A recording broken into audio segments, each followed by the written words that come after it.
What are the wider reverberations from your overall research?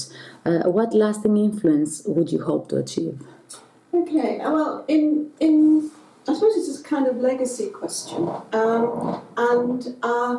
I keep using in my teaching a quote from Tony Giddens, which is about the responsibility of social science, that the way we spiral, as social scientists, we spiral in and out of people's lives, and we ought to do that really responsibly, and what we leave behind ought to be of use and not merely an uncomfortable disruption.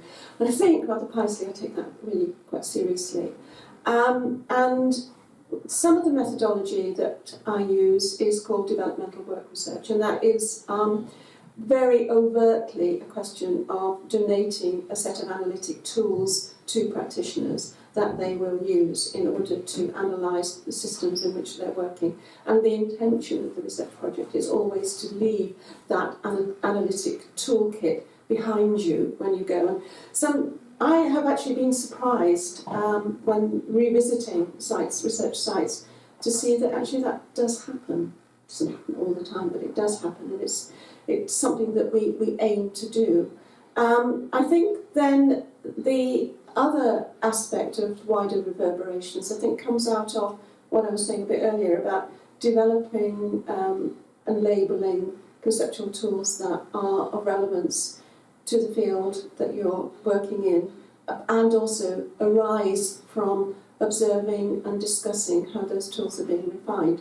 So the tools that I've been refining in collaboration with practitioners are to do with relational expertise, a certain way of understanding common knowledge, and relational agency, a capacity to work with others on complex problems.